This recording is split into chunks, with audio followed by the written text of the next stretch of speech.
What is your reaction to this brutal attack on the Congress Chhattisgarh team? It was a cold and calculated carnage. It was a carnage aimed at the Congress party. It was carnage aimed at our democratic system, our democratic values. And clearly the Maoists see the Congress as a political threat. Our strategy for dealing with Maoism has 4 main elements. There is a security and police element, there is a political element, political mobilization, there is a developmental element which is focused on development programs for the tribal communities particularly, and there is a justice component in order to ensure that justice is done to tribals on matters of land, forests, water, livelihoods and so on, because they have not always got the justice. And obviously the Maoists see the Congress party as a great political threat, and there are elements who don't want to see the Congress come back to power in Chhattisgarh, because Nandakumar Patel was most dynamic PCC chief and had transformed the Congress in the last 2 years. And he was going to the people, he was having armed sabhas, he was having meetings with workers, he was having meetings with people. Remember, southern Chhattisgarh is a liberated zone. There are large parts of Bastar, erstwhile Bastar, Bijapur, Sukma, Dantewada, Kanker, Narayanpur, where you have 8,000, 9,000 square kilometers where the Indian flag cannot fly, where the Sarpanch does not go, the BDO does not go, the SP does not go, the collector cannot go, the ministers cannot go. These are liberated zones. How can you have, which political party, which country, which government, democratically elected, can accept a situation where in the heart of the country you have such large areas, where you can't go? I mean, when I was Minister for Environment and Forests, I wanted to go to the Indravati Tiger Reserve, because one of the few tiger reserves that I have not been to. I couldn't go to the Indravati Tiger Reserve because the thing is now a liberated zone, and it's hardly 25 kilometers from Bijapur. So in such areas, you will require very strong, very tough security action. But I want to make one point on the security, which is that the local police has to take the front. The local police has to be in the front, because they have access to information, they have access to intelligence, they know the local geography, the topography. In Andhra Pradesh, which is the success story we have had on rolling back the Maoist challenge, it's when the local police took the responsibility, the greyhounds, were raised, especially elite squad was raised, that in Andhra you began to see a substantial transformation which enabled political activities and development interventions to take place. What about the role of the CRPF? How do you see? No, the CRPF is a supportive role. We are a supportive role. When I went to Bijapur and Sukma, I asked the collector and the SP of Sukma, how many police do you need? They said, we need about 3,500. How many do you have? 1,200, 1/3. So you can have 10,000 CRPF guys, but you're not going to make a difference, because the local guys who know the topography, who know the geography, who know the forests, who know the families, ground level information. The CRPF is there.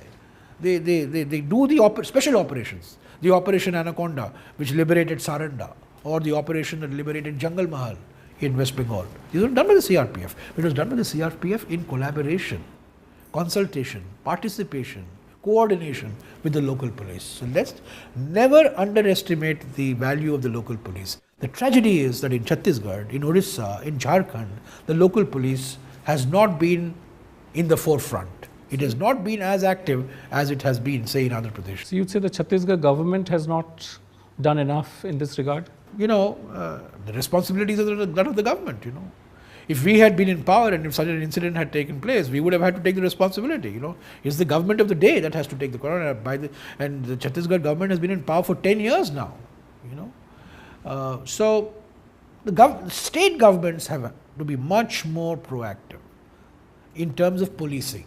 And the central government is there. They provide funds for development programs, they provide funds for infrastructure programs, they provide police personnel and paramilitary troops, personnel whenever they are needed.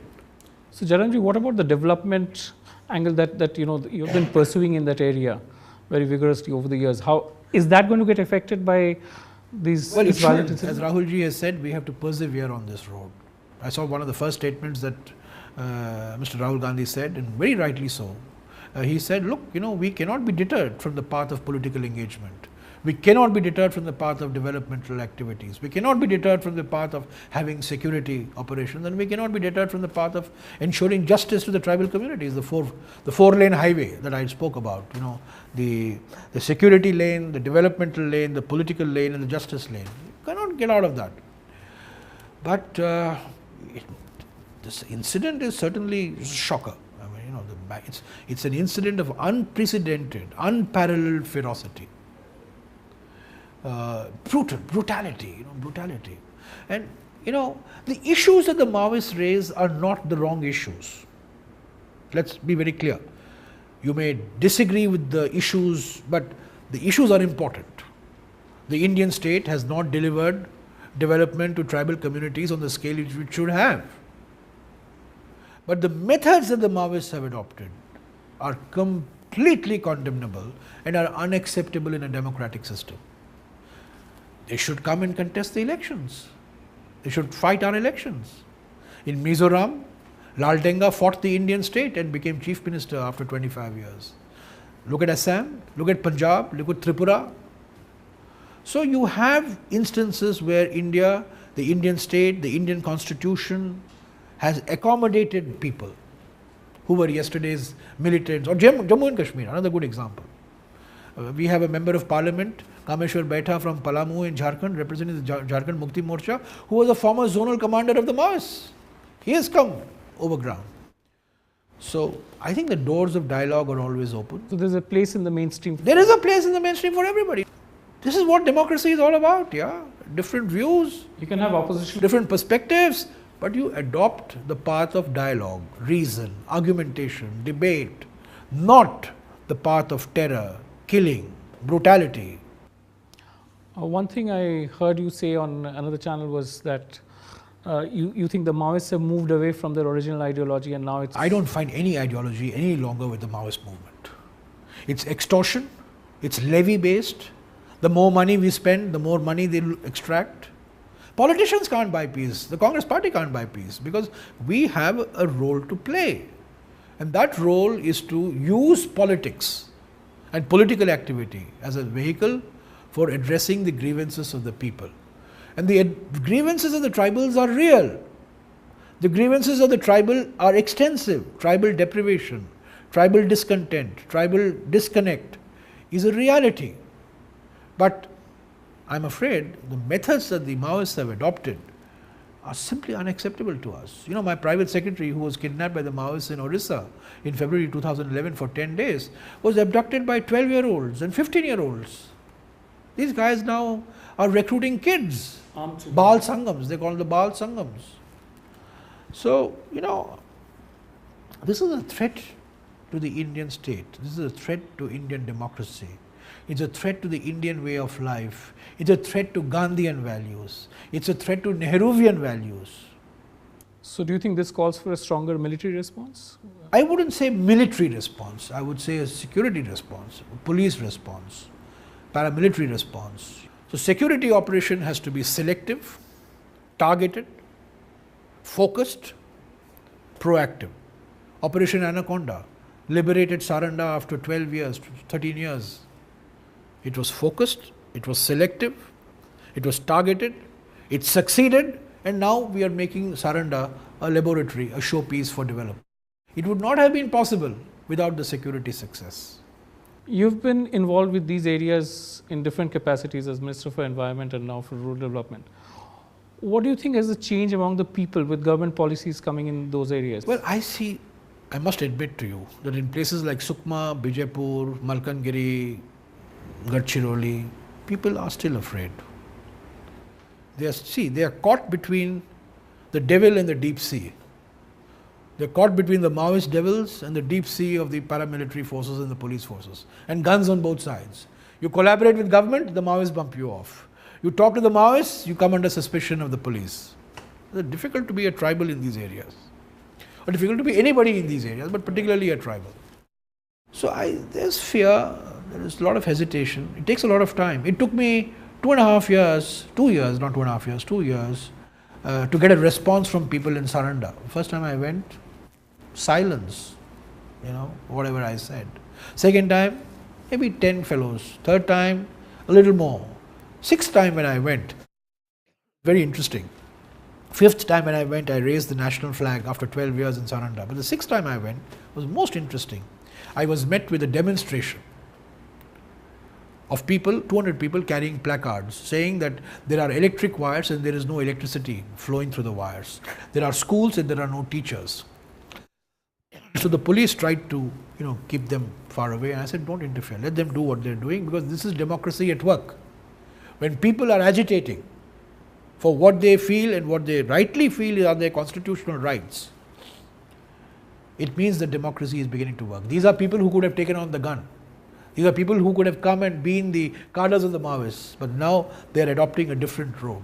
And I think that gives me hope. So you think there's a change, but the change is perhaps... No, there is change.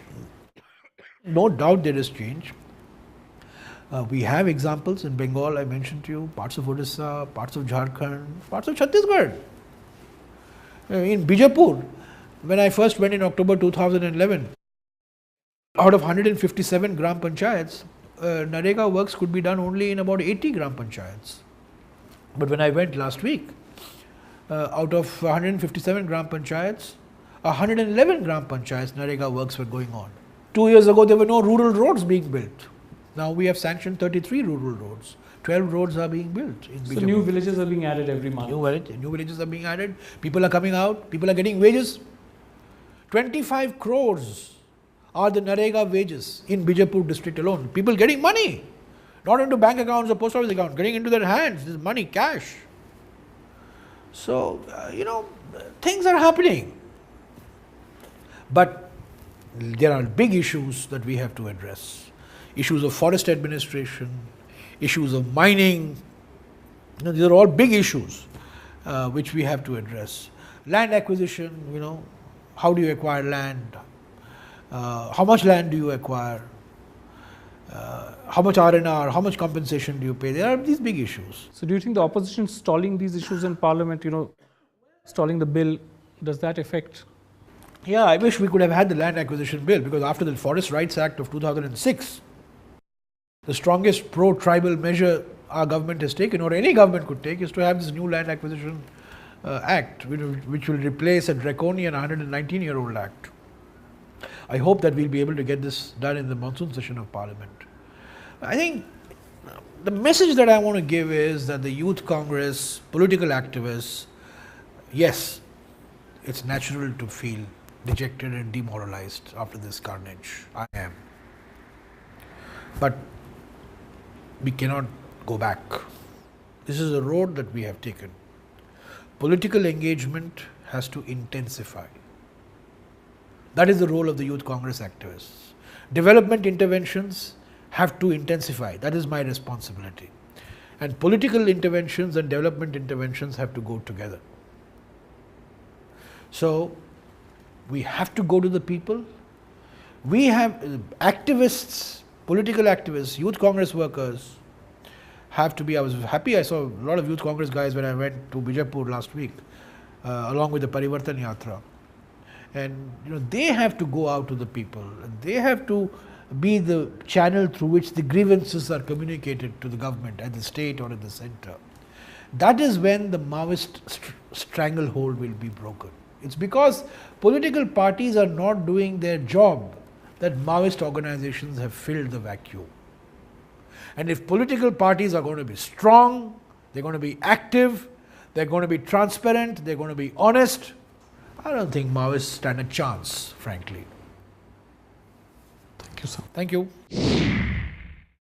Forests, water, livelihoods and so on. Because they have not always got the justice. And obviously the Maoists see the Congress party as a great political threat, and there are elements who don't want to see the Congress come back to power in Chhattisgarh, because Nandakumar Patel was most dynamic PCC chief and had transformed the Congress in the last 2 years.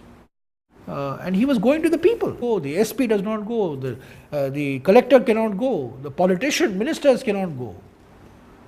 These are liberated zones. How can you have, which political party, which country, which government democratically elected can accept a situation where in the heart of the country you have such large areas, where you can't go. I mean, when I was Minister for Environment and Forests, I wanted to go to the Indra. Our strategy for dealing with Maoism has 4 main elements. There is a security and police element, there is a political element, political mobilization, there is a developmental element which is focused on development programs for the tribal communities particularly, and there is a justice component in order to ensure that justice is done to tribals on matters of land. What is your reaction to this brutal attack on the Congress Chhattisgarh team? It was a cold and calculated carnage. It was a carnage aimed at the Congress party. It was carnage aimed at our democratic system, our democratic values. And clearly the Maoists see the Congress as a political threat. He was having armed sabhas, he was having meetings with workers, he was having meetings with people. Remember, southern Chhattisgarh is a liberated zone. There are large parts of Bastar, erstwhile Bastar, Bijapur, Sukma, Dantewada, Kanker, Narayanpur, where you have 8,000, 9,000 square kilometers where the Indian flag cannot fly, where the Sarpanch does not go, the BDO does not go.